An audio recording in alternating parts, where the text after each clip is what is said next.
Тулааны бурхан Асура 2 дугаар бүлэг. Зохиолч Kind Hearted Bee. Орчуулсан төвшин төгөлдөр. 265 дугаар анги. Сургуулийн үүсгэн байгуулагч. Сүнслэг ургамлын уул бол хориотой газар ба зөвхөн дотоод танхимын сурагчдал сүнслэг ургамлын анд орохдоо ордог. Энэ жилийн сүнслэг ургамлын ам болоод удаагүй болохоор одоо хинч тийшээ орж болохгүй. Гэхдээ энэ дүрм Чүфэнийг хорж чадахгүй. Гадных нь Чүфэний чадварт эргэлзэж магадгүй ч Азуры Драгон сургууль дотор түүнийг дорд үзэх зүрхтэй нэг ч хүн байхгүй. Учир нь тэд бүгд Чүфэнийг яаж Гонлоюуныг өөрийн биеэр цаазаар авахыг гэрчилсэн. Дээрэс нь Чүфэний онцгой байр суурь байхад хэн түүнийг хориглож зүрхлэх юм? Чүфэн хэдхэн үг хэлээд л сүнслэг ургамлын ууланд зугаалахаар орж болно. Тэр хэсгийг хамгаалж байгаа настан хүртэл эргэлзэлгүйгээр Чүфэнд хаалгыг нээж өгнө. Гэхдээ Чүфэн олны анхаарлыг татахыг хүсээгүй болохоор хамгаалагч настангуудад төвг удсангүй. Тэр хаант тэнгэр техникээ ашиглан тэнгэр дээрээс буун сүнслэг ургамлын ууланд орлоо. Яг энэ үед Чүфэний цээжин дээрээс хачин гэрэл цацарсан юм. Тэр гэрэл хэлбэр торон хувирч хачин сүнсний тойргоос бүтсэн газрын зураг болон хувиран удаанаар тойрон эргэлдэх нь эд шидийн харагдаж байлаа. Чүфэн тэр газрын зургийн араас даган мянган яс оршуулган газрын эрэлд гарав. Гайхалтай, дэндүү гайхалтай юм. Эзэн хааны бунхан руу орох энэ хаалгыг хэн нэгэн өөрчилсөн бололтой. Үгүй бол энэ газар ингэж нууцлаг байхгүй байсан юм.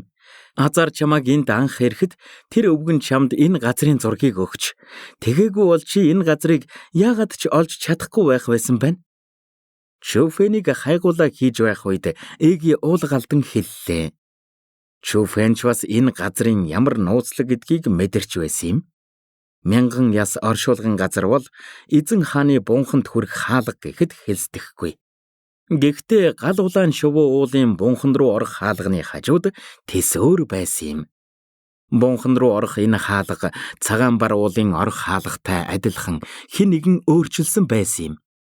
Харин энэ бунханд хүргэх хаалга илүү төвөгтэй байсан ба газрын гүнд байдаг. Дээрээс нь орох хаалга байнга шилжиж байдаг болохоор Чүфэнд энэ газрын зураг байгаагүй бол яагаад ч бунханд хүргэх хаалгыг олж чадхааргүй байсан юм. Азар түүнд газрын зураг байгаа.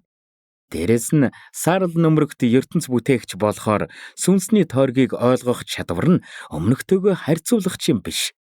Хэсэг хайсны дараа тэр эзэн хааны бунханд хүргэх хаалгыг оллоо. Хаалга маш ёр бусын байсан юм. Хаалгыг олсны дараа Чүфэн нэг сүнсний тойрог бүтээлээ. Учир нь хаалгаар нэвтэрч орохын тулд газрын зургийг хаалгатай холбож сүнсний тойргоор бүтсэн хонгил үүсгэх хэрэгтэй. Сүнсний тойргон хонглоо хийж дуусгаад дотгош орох үед хонгил тэр даруйдаа хаагдчихав. Сүнсний тойргоор бүтсэн хонглоор орж хаалгаар нэвтэрсний дараа Чүфэн урдах зүйлсээ харан гүн цочролд орсон юм. Үгээр илэрхийлхэн аргагүй авраг том уудам ордонд тэр орсон байлаа. Зузаан багна, уудам талбай, онцгой материалуудыг харсан Чүфэн өөрийн эрэхгүй сүрдлээ. Бас өнцөг болон бүрт асар хүчтэй сүнсний тойргууд байсан юм. Парафаунд төвшний хүн хүртэл өчүүхэнч цууралд гаргаж чадхааргүй тийм хүчрхэг сүнсний тойргууд. Энэ бүхнээс харахад энэ газрыг бүтээсэн хүн ямар хүчтэй гэдг нь маш тод төсөөлөгдөж байв. Энэ газар зүгээр ч нэг ордон биш, харин газар доорх нуршгүй ордон байсан юм. Эдгээрээс гадна хязгааргүй их арга яснууд Чүфэний хөл доор гарч ирлээ. Хязгааргүй цогцснууд тоолж барамгүй. Барагцаалж хэлбэл хэдэн 10,000 арга яснууд байсан юм. Тэдгээр яснууд түүний хөл доор далай мэт харагдах нь яг л жилийн өмнө харсан 1000 яс оршуулгын газар шиг харагдаж байв. Тиймээс ч Чүфэн энэ газрыг гарцаагүй 1000 яс оршуулгын газар гэж бодлоо. Ваа, ямар олон хүчирхэг цогцснууд вэ? Тэдний анхдагч энергиуд бүгд байна. Тэнгэрийн төвшний цогц байхгүй байгаа ч бүгд profound төвшний оргилд байсан хүмүүсийн цогцснууд байна. Ийм их байхад би гарцаагүй төвшин ахих байхаа. Чүфэн хурдан эднийг сороодох. Энэ үед хамгийн их баярлаж байсан хүн нь мэдээж Эги. Учир нь эднэр зүгээр ч яснууд биш, харин түүний хоолнууд юм. Хүчийн асар ихээр нэмэх хоолнууд. Санаа бүүзав, эд бүгд чинийх. Чүфэн хөнгөн инээмсэглээд сүнсний хүчээ тараан эргэн тойрноо шалгалаа. Ямар ч сэжигтэй зүйл байхгүй байгааг мэдснийхэн дараа тэр зогсолтгүй анхдагч энергиудыг сорж эхлэв. Анхдагч энергиудыг сорж эхлэх үед маш удаан ахаагүй Эгигийн төвшин ахиж эхэллээ. Тэр нүд ирэмхийн зур profound-ийн 1-р төвшнээс 2-р төвшин рүү орчихов. Тэгээд ч зогсохгүй төвшин нь маш хурдтай дээшилсээр байлаа. Ийм нөхцөл байдалд Чүфэнч тэр Эгич тэр хоёулаа маш ихээр баярлаж байсан юм. Эги хүчрхэг болох тусам Чүфэн хүчрхэг болж байна гэсэн үг. Түүнд амиа хамгаалах ахин нэг хамгаалалт нэмэгдэж байна гэсэн үг. Гэхдээ баярлахын хажуугаар Чүфэн гүн бодолд автсан юм. Хэдэн 10,000 profound төвшний оргилд байсан хүмүүс бол тоглоом биш ээ. Одоогийн Азуре нутаг бэтгий хэл бусад нутгууд ч ийм олон тооны хүчрхэг мастерууд цуглуулж чадахгүй. Яагаад ийм олон хүчрхэг хүмүүс энд өгсөн бол? Тэднийг хэн алсан бол? Эзэн хааны бунхны хамгаалагч юм болов? Эсвэл өөр зүйл үү? Энэ асуултаа бодож байх зураа Чүфэн хүчрхэг сүнсний хүч болон Эгигийн онцгой чадварын тусламжтай тэнд байсан хэдэн 10,000 цогцснуудын анхдагч энергийг юу ч үлдээлгүй сорж дуусгав. Энэ үед Эгигийн тулааны төвшин profound-ийн 2 биш, харин 3 дугаар төвшөнд орсон юм. Үүн дээрээс нь Чүфэн алтан цахилгаанаа ашиглах юм бол profound-ийн 4-р төвшөнд орж чадна. Чүфэнийг profound-ийн 4-р төвшөнд байхад profound-ийн 8-р төвшний хүнч түүнийг айлгаж чадахгүй. Бүр profound-ийн 9-р төвшний хүнтэй ч тулалдаж чадхаар болно. Тэр profound төвшний дотор дээлдэшгүй биш ч гэлээ. Ерөнхийдөө profound төвшин дотор айх зүйлгүй болсон гэсэн үг юм. Энэ нь Чүфэн Эги хоёрыг маш ихээр баярлуулав. Бяцхан чөтгөр юм даа чи. Би чамайг буруу таниагүй ээжээ. Ганцхан жилийн дотор чиний хүчний төвшин бодож байснаас минь хурдан нэмэгдэжээ.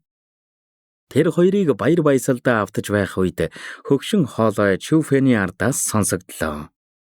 Хойш эргэж харвал хөгшин өвгөн зогсож байв. Тэр гүн цэнхэр өнгөтэй дээлтэй байсан ба ер бусын гэлтэй хачин дэвүр барьсан байснаас гадна бүдэгхэн гэрэл биеийн бүрхэн цацарч байв. Тэр өвгөн Чүфэн рүү харан инээмсэглэж байсан юм. Тэр бол жилийн өмнө Чүфэнд газрын зураг өгсөн хүн. Өвгөн өмнөх шигээл хүчрхэг харагдаж байв. Чүфэн үүслийн 7-р төвшөнд орж саарл нөмрөгт ертөнц бүтээгч болсон ч гэлээ энэ өвгөний өмнө ямар сул дорой, ямар өчүүхэн гэдгээ мэдэрч байсан юм. Та Азуре Драгон сургуулийн үүсгэн байгуулагч Азуре Драгон Зенрэн мөн үү? Чүфэний харцсан ширүүсч хүндэтгэлтэйгээр асуулаа. Учир нь энэ өвгөний хувцас, аура, төрх гээд бүхэл юм нь Азуре Драгон үүсгэн байгуулагчтай төстэй байсан юм. Чамаг ийм ухаантай байна гэж бодож байсангүй шүү. Аль хэд энэ миний хэн гэдгийг мэдчихсэн бэ шүү гэж хөгшин ирэнэлээ. Тэр хариултаа шууд хэлээгүй ч гэлээ. Хариулт нь хангалттай ойлгомжтой байсан юм. Энэ үед Чүфэн маш ихээр баярлан хагас сөхөрч суугаад хүндэтгэл үзүүлэн хэллээ.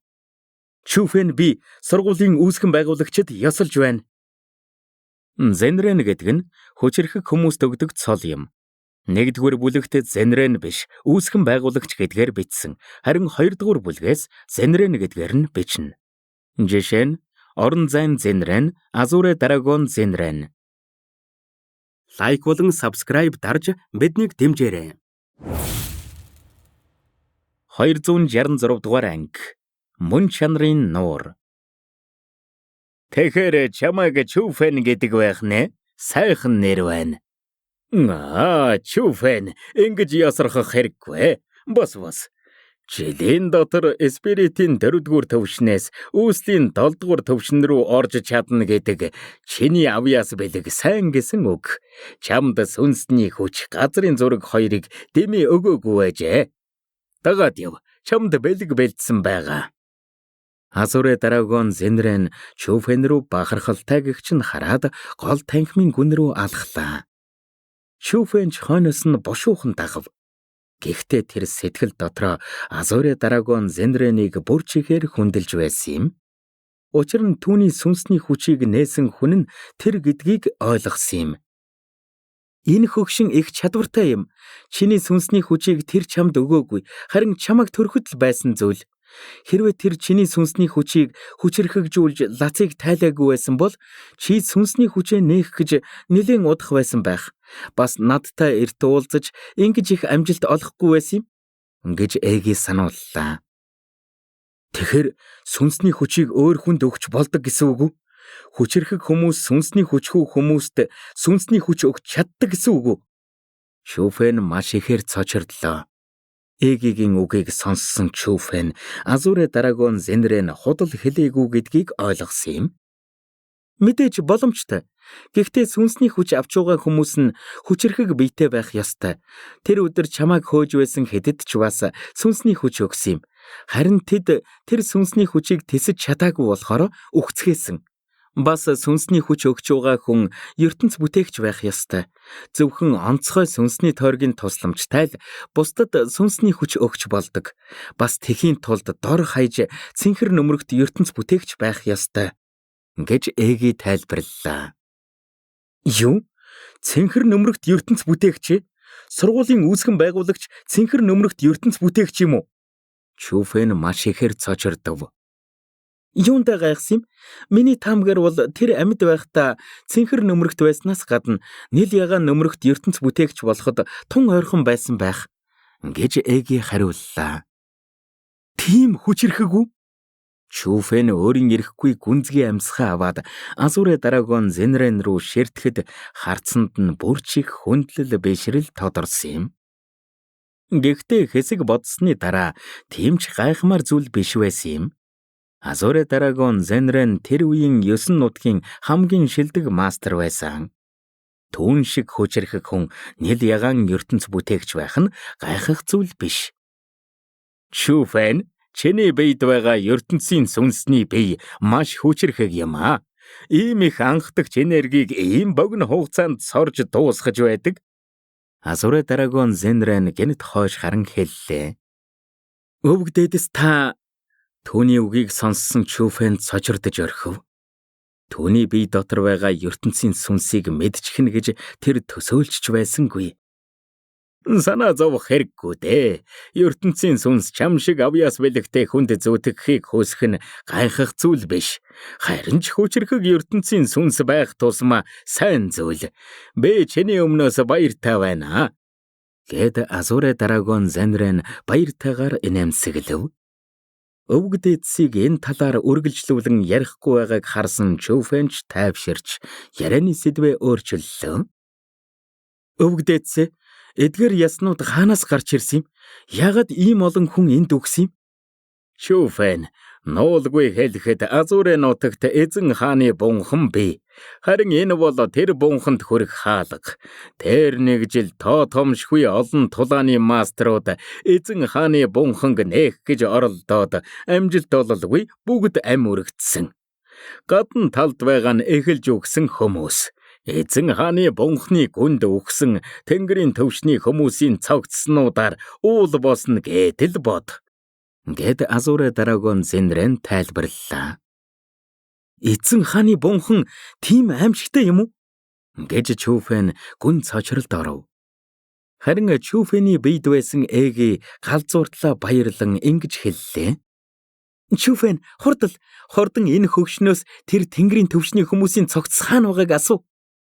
Гэвч Чүфэнийг асуухаас өмнө Азуре Драгон Зенрэн эхэлж хэлв. Биендээ байгаа ертөнцийн сүнсэнд тэнд байгаа анхдагч энергиудыг сорох талаар бодох хэрэггүй гэж хэл. Учир нь чи тийшээ орж чадахгүй. Би хүртэл орж чадахгүй.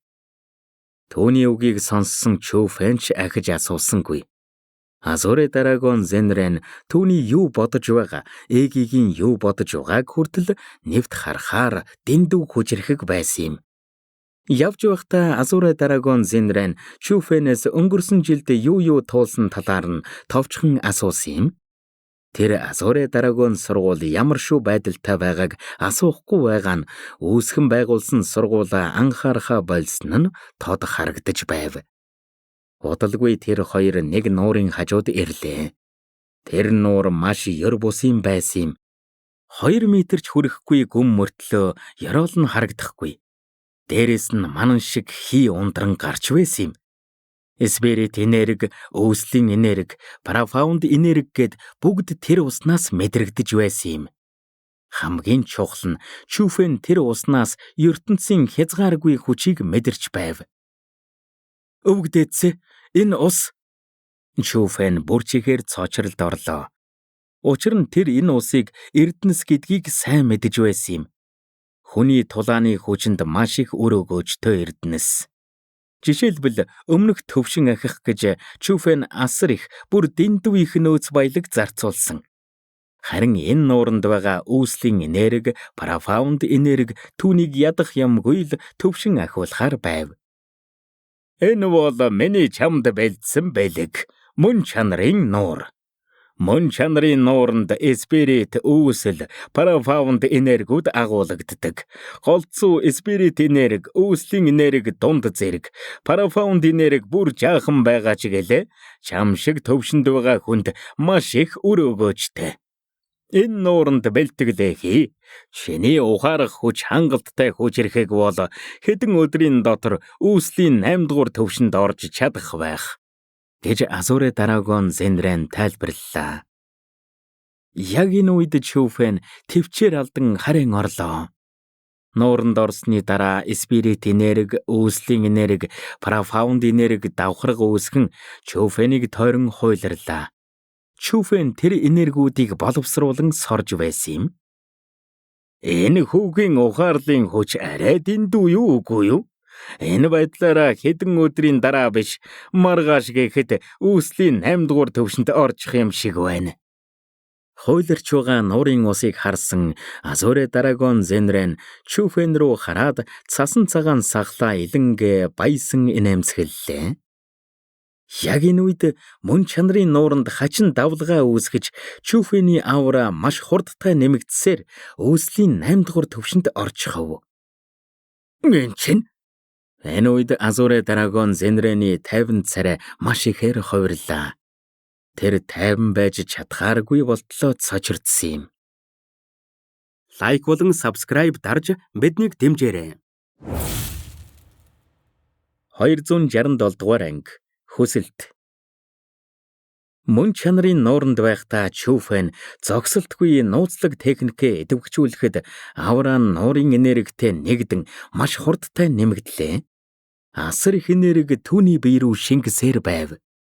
Хязгааргүй энергинд домбсон Чүфэн ядах юмгүй үүслийн 8 дугаар төвшөнд ороод зогсохгүй ахин нэг төвшин ахихад бэлэн болсон юм. Энергийн тесрэлтээр Чүфэн амжилттай үүслийн 9 дугаар төвшөнд орлоо. Энэ үед Чүфэн тэр мөн чанарын нуурыг өөрийн эрэхгүй биширсэн юм. Энэ маягаараа профаунд төвшөнд ч орж магадгүй гэж нууцхан бодлоо. Гэвч үүслийн 9 дугаар төвшөнд орсны дараа нуурын энерги замхарч байгааг хараад түүний найдвар замхран алга болсон юм. Чүфэн нүдэнэгээд сүнсний хүчээ тараах үедээ мөн чанарын нууранд байсан энерги огтхон ч багасаагүй ба өмнөх шигээ хүчрэхэг байсан юм. Гэтэл яагаад тэр ахиад энерги сорж чадахгүй вэ? Жаала, чиний бие их онцгой бололтойдог. Яг энэ үед нуурын хажууд байсан Азуре Дарагон Зенрэн цочирдсан царай гарган хэллээ. Өвгдээдс минь юу гэсэн үг вэ? Чүфэнч цочирдож эргэлзэв. Азуре Драгон Зендрэн түүний биеийг онцгой гэдгийг мэдсэнд нь цоочордож мөн чанарын нуурын энерги байгаад байхад яагаад сорж чадахгүй байгаад эргэлдсэн юм? Мөн чанарын нуур бол маш ёр бус юм. Агуулдаг энерги нь гүн нектаршсан чигээр тодорхой хэмжээг л сорж болдог. Ерөнхийдөө бол тухайн хүний ухаарлын хүч хангалттай хүчрхэг байх юм бол мөн чанарын нуурын тусламжтай спиритийн нэгдүгээр төвшнээс парафаундын оргил хүртэл сайжрах боломжтой. Мэдээж тухайн хүний авьяас бэлгээс их хамаарах учраас хүн бүрийн зарцуулах цаг хугацаа өөр байдаг. Хамгийн удаанда хэдэн 10 жил, хамгийн хурданда хэдхэн жилийн дотор. Харин чи энэ мөн чанарын нуурын энергийг хамгийн хурдан сорсон хүн нь чи хормын дотор л бусад хүмүүсийн хэдэн 10 жил сорох энергийг сорчихлоо. Ийм аимшигтай энерги сорох арга бол ганц авьяас бэлэгч биш.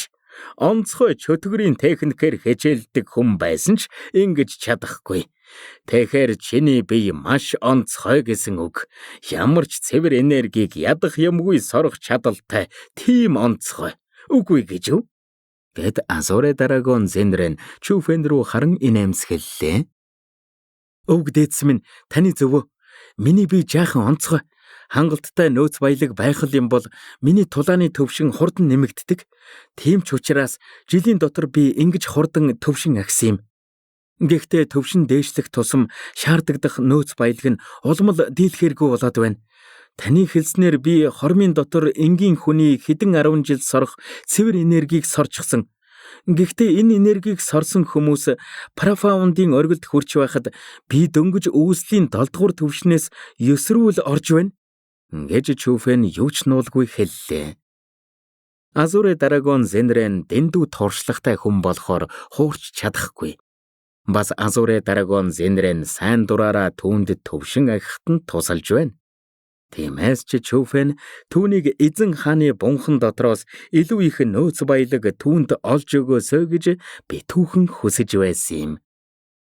Давуу тал байвал сул тал байдаг юм.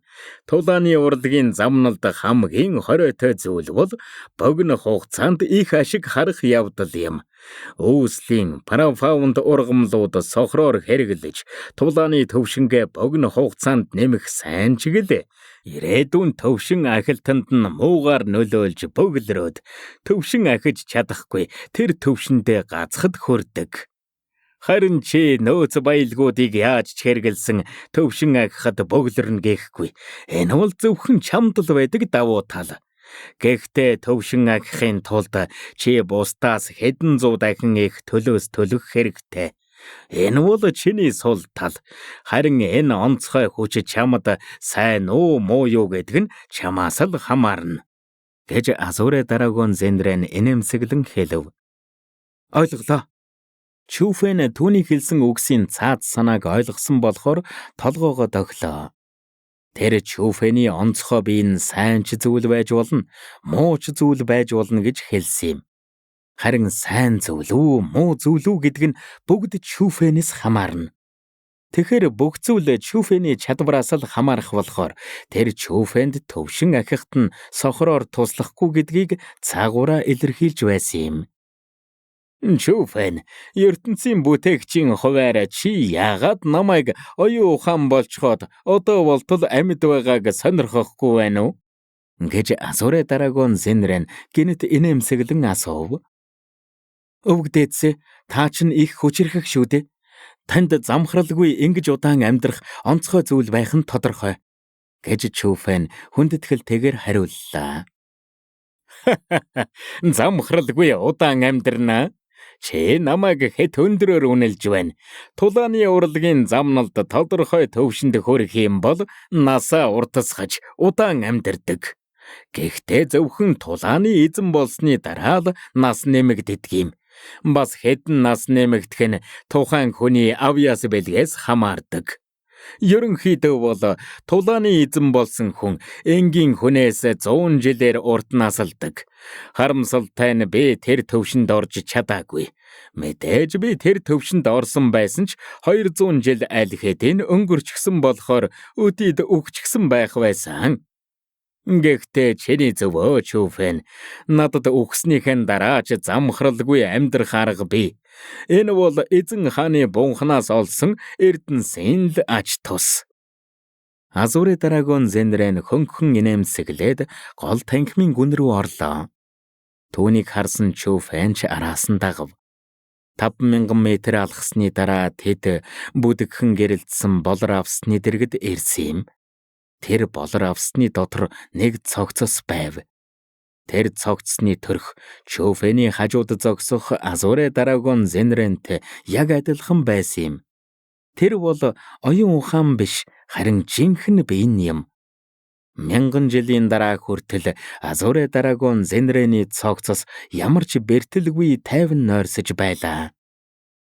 Чүфэн хараач, түүний гарт байгаа сувд цогцсыг ялзруулалгүй хадгалж, оюун ухааныг өхөөлөхгүй байлгаж байгаа зүйл байна гэж Эги хэллээ.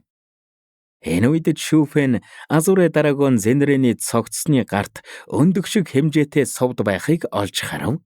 Болор авснаас цацарч байгаа гэрэл энэ сувднаас гарч байсан юм. Энэ эрдэнэс эзэн хааны бунханд миний амийг аварч чадаагүй ч гэлээ. Миний цогцсыг бүрэн бүтэн хадгалж, оюун ухааныг минь өхүүлэлгүй байлгаж байгаа. Гэхдээ хэчнээн Ербусын эрдэнэс байсан ч яаж Тэнгэрийн хуулиас зөрчиж чадах вэ? Тиймээс 100 жилийн дараа миний оюун ухаан доройтож, цогцс минь ялзарч эхэлнэ. Би ямар ч онцгой арга ашигласан бай, үхлээс мултарч чадахгүй. Чүфэн, чамааг энд дагуулж ирсэн учир гэвэл надад чамаас хүсэх хүсэлт байна. Гэд Азуре дараагийн Зенрэний царайнд гуйсан төрх тодорч Чүфэн рүү ширтлээ. Лайк болон subscribe дарж биднийг дэмжээрэй. 268 дугаар анги. Амьлуулах. Хөвгдөөс минь шууд хэл. Миний чадах зүйлэл бол ил дээр боссон уул галт далай руу ч орсон ч чадна гэж Чүфэн чин сэтгэлээсээ хэлэв. Эгигийн хэлсэнчлэн Азуре дараагийн Зенрэн түүний сүнсний хүчийг нээхэд туслаагүй бол тэр Эгитэй уулзахчгүй байсан юм. Эгигийн тусламж байгаагүй бол Чүфэн одоогийн амжилтанд хүрэхгүй байсан. Эгигийн хамгаалалтгүй тэр хэдэн удаа өөхөх байсныг хэн мэдлээ. Тиймээс Азуре дараагийн Зенрэнд тэр чин сэтгэлээсээ талархаж байсан юм. Чүфэн, тийм амар сүртэй зүйл биш ээ. Энэ бол ердөөлөх хүсэл, тушаал биш. Харин юу вэ гэхээр миний цогцос ялзарч оюун ухаан минь замхран алга болохоос өмнө миний оюун ухаан бие хоёрыг маань нэгтгэж өгөөч гэж л хүсэж байна. Оюун ухаан цогцос хоёрыг нэгтгэнэ? Чүфэн нэг л ойлгож өгөлгүй хөмсгөө зангидлаа. Тэр ертөнц бүтээгч ч гэлээ оюун ухаан цогцос хоёрыг нэгтгэдэг гэж огт сонсож байгаагүй. Дэлгэрэнгүй хэлэх юм бол намайг амьлуулаач л гэж байна. Ам оруулах гэж Азуре дараагийн Зенрэн инээмсэглэн хэллээ. Юу? Амьлуулах? Энэ түүний үгийг сонссон Чүфэн тайван байдлаа алдсан юм. Ерөнхийдөө бол Азуре дараагийн Зенрэн олон жилийн өмнө өгчгсөн хүн. Чүфэний тусламжтай эргэн амьлахыг хүсэж байгаа нь Чүфэнийг хүнд байдалд орууллаа. Учир нь Чүфэн түүнд яаж туслахаа мэдэхгүй байсан юм. Гайхширах хэрэггүй дээ. Энэ өргөн удам орчлон ертөнцид Ербусын зүйлс бишгүй л байдаг. Оюун ухаан замхрахгүй, биеийн ялзрахгүй байвал тэднийг нэгтгэн ам оруулах арга байдгийм. Одоогоор миний цогцос ямар ч гэмтэлгүй, оюун ухаан минь анх байсан шиг л байна. Энэ эрдэнийн сувд миний цогцос оюун ухаан хоёрыг 1000 жил хадгалсан болохоор ам оруулахад ч тусалж чадна. Ерөнхийдөө бол бүх зүйл бэлэн болчихсон байгаа. Ганц дутаж байгаа зүйл нь гэвэл намайг амьлуулах хүн. Тэр хүн нь ертөнц бүтээгч байх ёстой. Гэхдээ чи ертөнц бүтээгчдийг анхдагч энерги сорох донтойг мэднэ.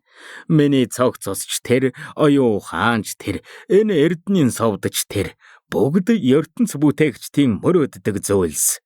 Тийм ч учраас би эдгээр зүйлсэд минь шунахгүй мөртлөө намайг ам оруулах хүсэлтэй хүн олох ёстой. Чи надад туслах уу?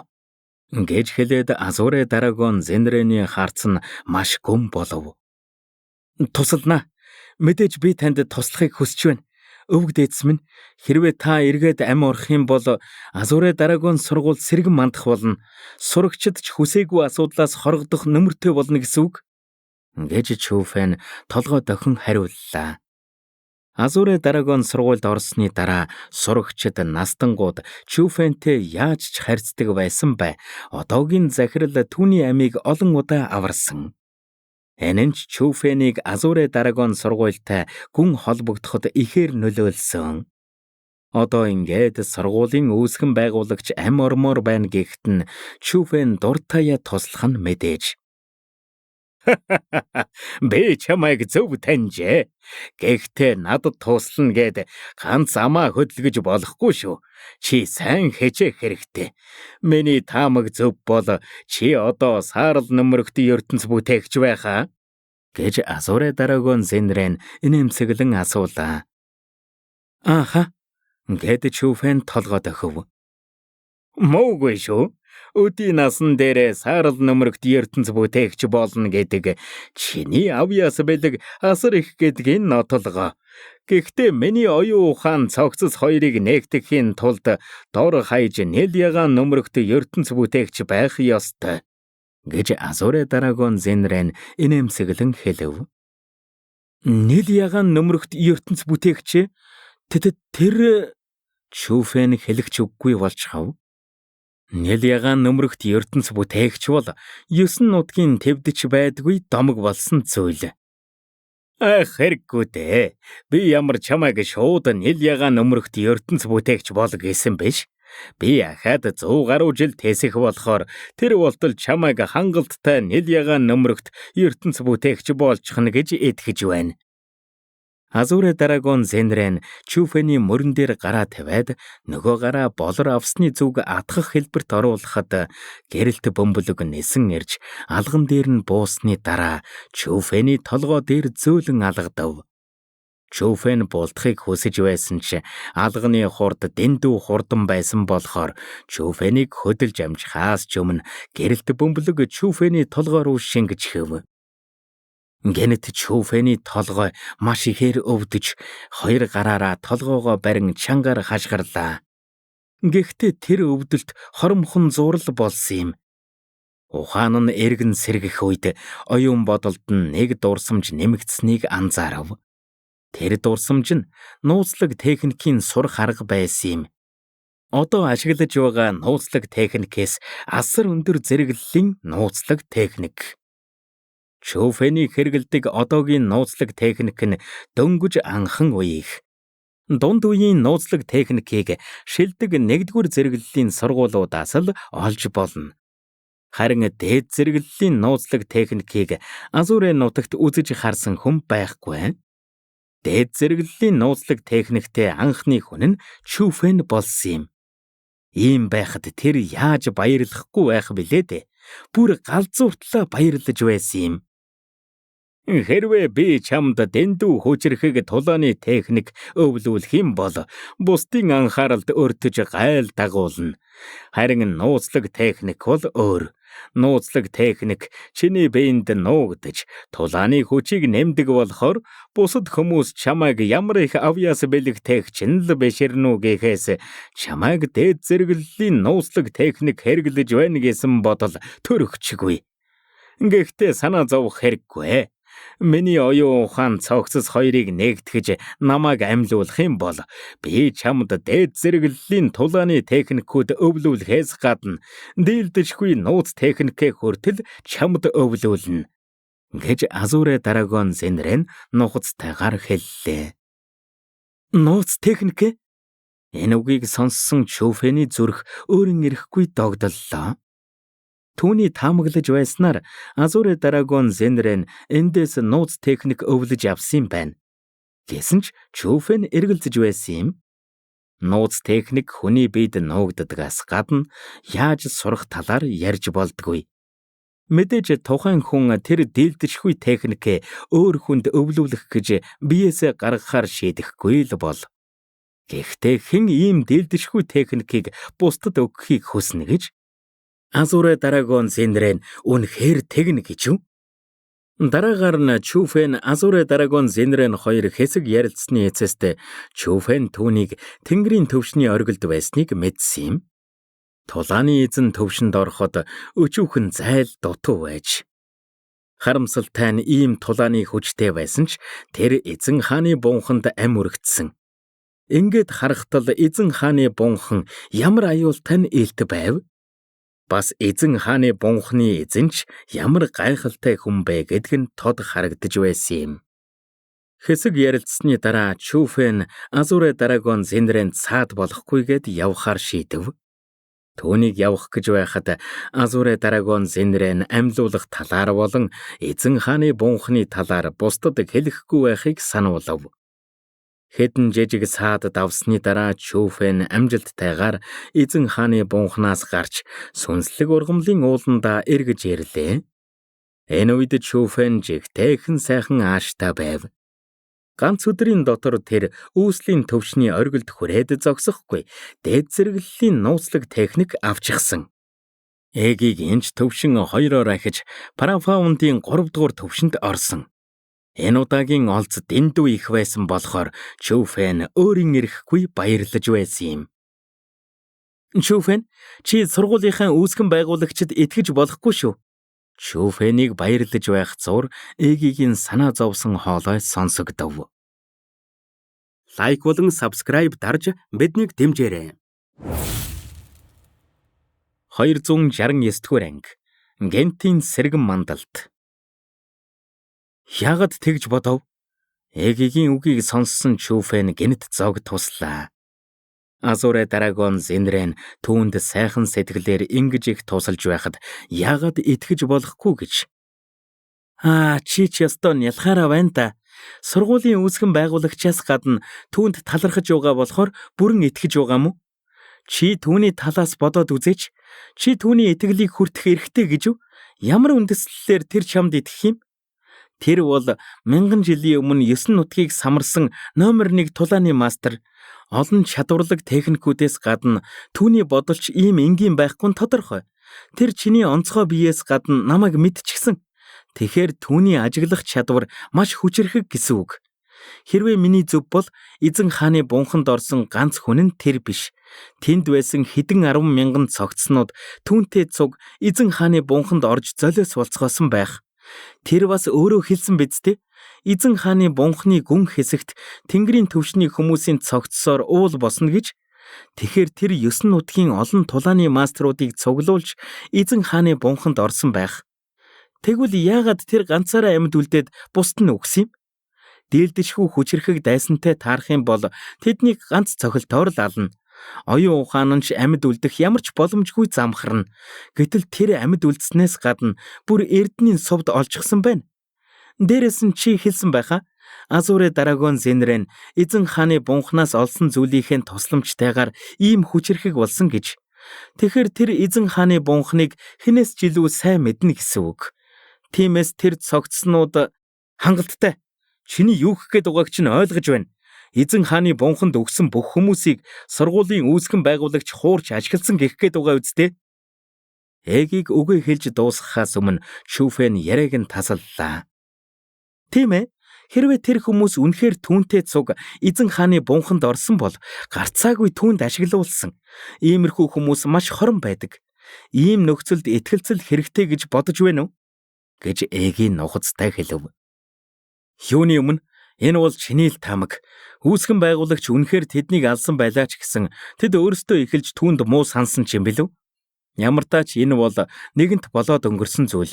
Дээрээс нь тэдний үхэл надад хамаагүй. Би энэ талаар судалмааргүй байна. Харин түүнд итгэж болох үгүйг би тэмч тэнэг биш болохоор болгоомжтой байх болно. Дээрээс нь би нийл ягаан нөмрөгт ертөнц бүтээгч болчихсон байхад тэр намайг ашиглахыг хүссэн ч намайг гэмтэж чадахгүй. Ингэж Чүфэн итгэл дүрэн хэлв. За. Би л хэтрүүлж бодоод байх шиг байна. Зүгээр л түүн шиг хөгшин үнэг бусдад амархан итгэх нь юу л бол? Чүфэний санаа зовхгүй байгааг харсан эгч ахиж энэ талаар ярьсангүй. Азуре Дарагон сургуулийн гол танхимд ирснийхэн дараа Чүфэн шууд Сумэйн байр руу явлаа. Сүнсний нутаг руу явхаар бэлдэж байх үед Чүфэн тэр бяцхан охинтой олигтой ярилцаж чадаагүй. Өнөөдөр тэр завтаа байгаагаас хойш түүнтэй ярилцахыг хүссэн юм. Түүний замд таарсан бүх сурагчид настангууд түүнд бүхийн хүндлэл үзүүлж байв.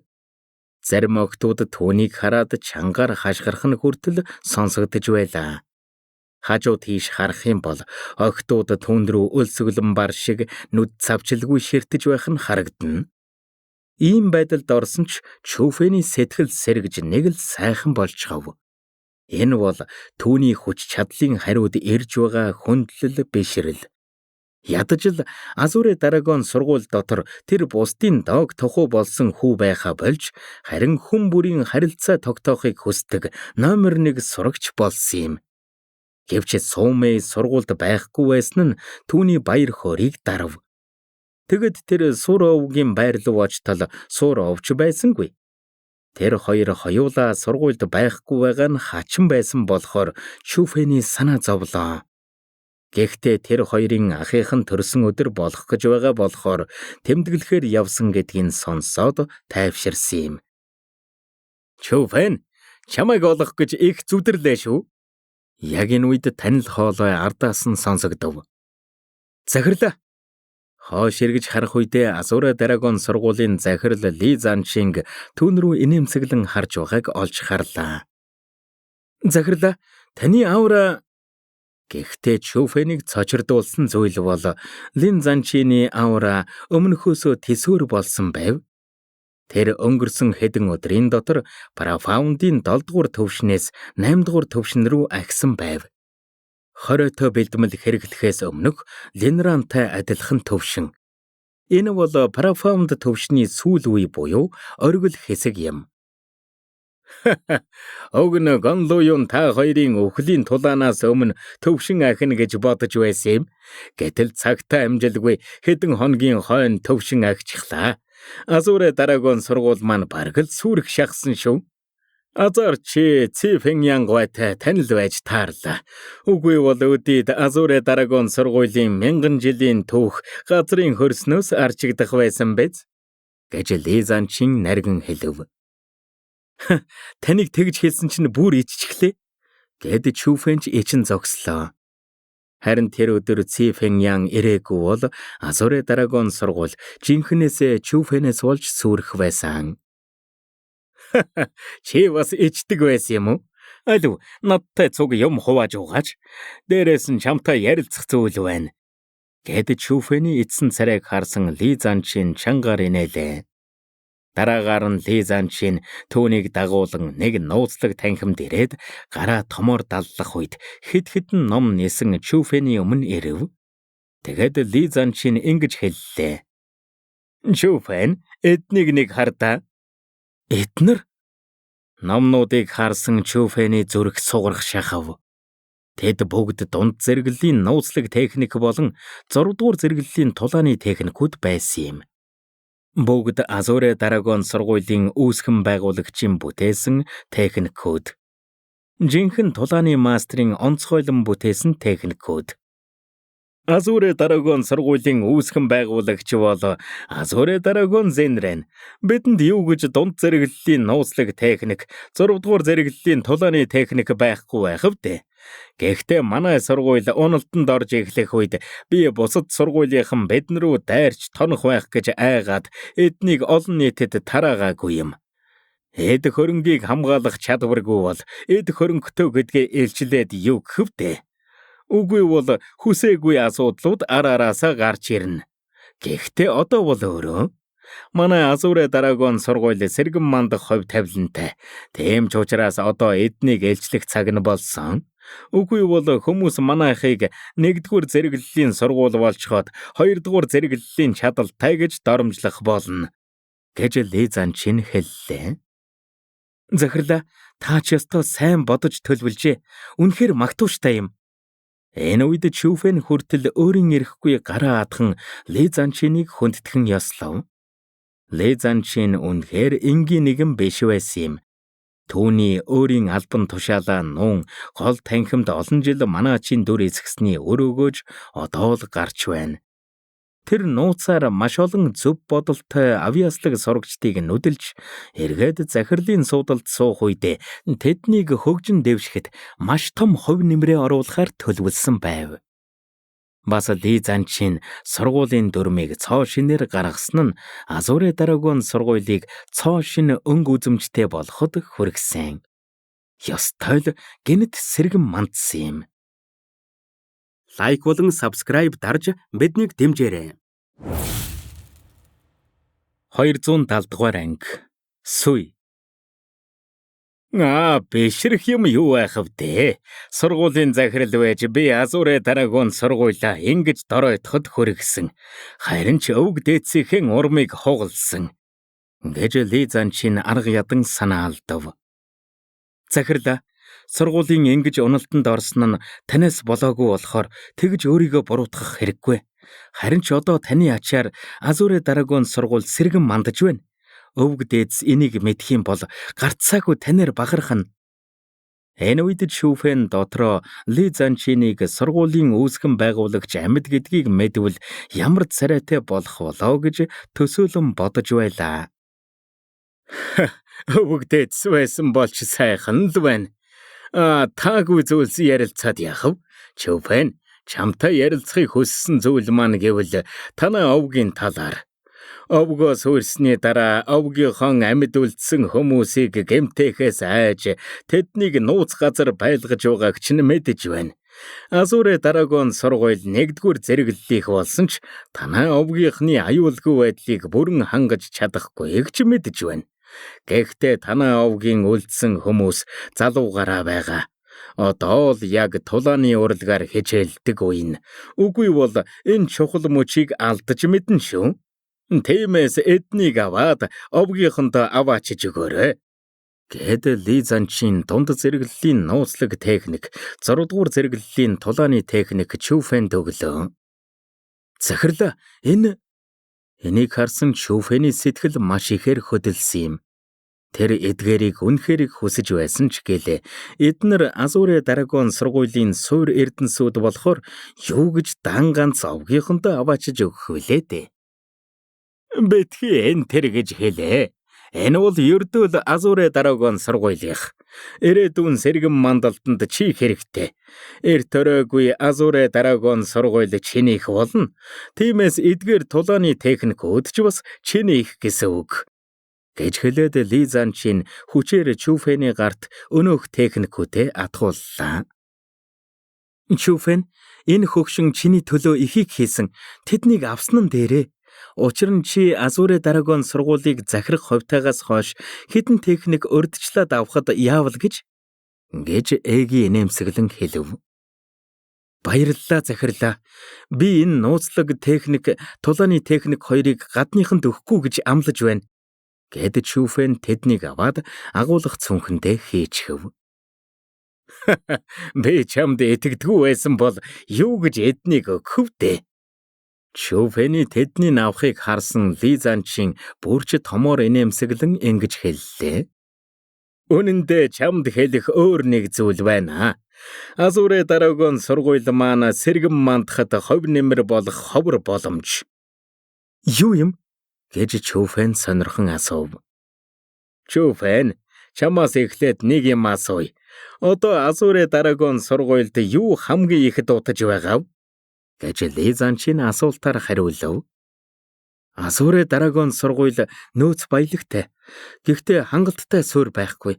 Суурийг маш удаан тавьдаг болохоор бидэнд чадварлаг сурагчид хэрэгтэй. Гэж Чүфэн хариуллаа. Яг зөв. Одоо Азуре Дарагон сургуульд хамгийн шилдэг авьяаслаг сурагчид хэрэгтэй. Гэхдээ бусдын анхаарлыг татаж сургуульдаа элсүүлэхийн тулд бид илүү алдар цуутай болох ёстой. Гонлоюун та хоёрын тулаан нэлээд шууган тарьсан ч гэлээ. Хүмүүсийн тал нь нээтгэхгүй. Тэд манай Азуре Дарагон сургуулийг тийм хүчрэх гэдэгт итгэхгүй. Гэхдээ одоо бидэнд боломж байна. Азуре Дарагон сургуулийг нотлох боломж, өөрсдийгөө нотлох боломж. Хэдэн өдрийн дараа жил бүр болдог 100 сургуулийн цуглаан эхэлнэ. Энэ 100 сургуулийн цуглааныг Лингюн сургууль зохиодог ба Азуре нутгийн бүх 1-р зэрэглэлийн сургуулиуд ирдэг сүрлэг арга хэмжээ.